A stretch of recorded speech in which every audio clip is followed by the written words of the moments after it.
Serial Swaragini में आने लगी है दरार जुड़े रिश्तों में। एक तरफ आई दोनों भाइयों में रंजिशें तो दूसरी तरफ लड़ पड़ी हैं दोनों बहनें।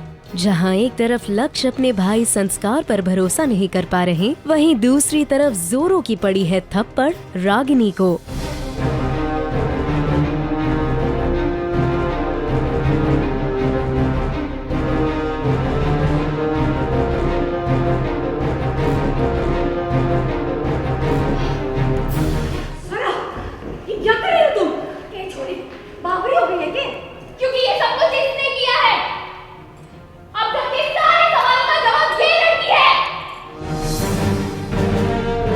पर हमेशा से खामोश और शांत रहने वाले लक्ष्य आखिर इतना गुस्सा क्यों दिखा रहे हैं अपने भाई पे? अब संस्कार मुझ पे झूठे झूठे इल्ज़ाम लगा रहा है कि मैंने स्वरा के साथ टिकट्स बुक किए हैं, मनाली के लिए टिकट्स बुक किए हैं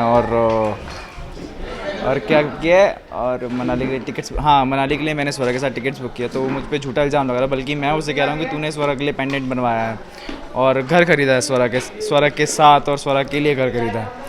तो गुस्सा आ जाता है उसके बीच में, तो मैं संस्कार का गला पकड़ लेता हूँ। बिल्कुल सही देख रहे हैं आप। अपने मंसूबों में कामयाब होने के लिए रागिनी ने चली थी एक चाल जिसमें वो खुद ही फंस गई। रागिनी का पूरा सच जो है सब मेरे सामने आ गया है। मतलब एक एक बात मुझे रियलाइज़ हुई, सारी सिचुएशंस याद आ रही है और समझ में आ रहा है कि मैं ही पागल थी जो उस पर आंखें बंद करके विश्वास कर रही थी। हालांकि सब कुछ बुरा जो भी गलत हो रहा था वो सब वही कर रही थी और मुझे पता चल जाता है कि एक ही इंसान ये सब कर सकता है और वो है रागिनी, जो बदली नहीं है, वो वैसी की वैसी है, सिर्फ नाटक कर रही थी। इस पर आप क्या कहना चाहेंगे लक्ष्य?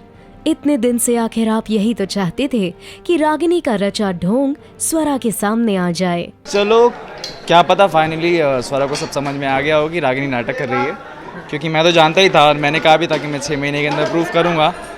तो ये मैंने ज़्यादा नहीं किया, बस सिचुएशन ऐसी क्रिएट होगी कि रागिनी का सच सबके सामने बाहर आ जाएगा। अब ये तो हम भी समझ गए कि स्वरा ने फाइनली रागिनी की गलतियों को पकड़ लिया है, पर अब आगे लक्ष्य क्या करेंगे? क्या वो एक बार फिर स्वरा को अपने प्यार का इजहार कर पाएंगे? लक्ष्य को उम्मीद रहेगी कि हाँ अब तो सब कुछ हो गया, रागिनी का झूठ सबके सामने आ गया, और स्वरा भी कहती है कि लक्ष्य सही कह रहा था।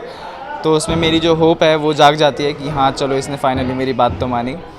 तो अब मेरी होप जाग जाएगी और मैं स्वरा से बात करूंगा कि स्वरा तुमने ऐसा कहा था, पर मैंने स्वरा से एक और प्रॉमिस किया कि अब मैं तुम्हारा सिर्फ फ्रेंड रहूंगा और जैसे पहले मैंने फ्रेंडशिप स्टार्ट की थी वैसे ही फ्रेंडशिप स्टार्ट करूंगा। इस पर आप क्या कहना चाहेंगी स्वरा? मैंने उसी वादे में उसको बोला था कि कुछ भी हो जाए मैं तेरी ज़िंदगी में वापस आऊँगी ही नहीं। So there is no chance of my going back to his life.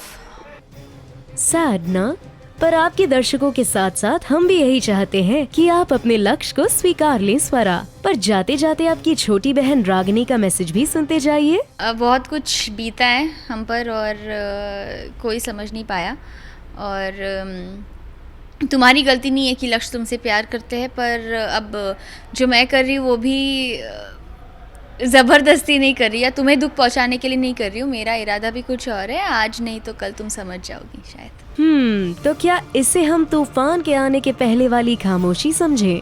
ये सुनकर हमें भी एहसास हो रहा है कि जल्द ही स्वरा की जिंदगी में होने वाला है एक नया ड्रामा, जिसके लिए आपको थोड़ा संभल कर रहना होगा स्वरा।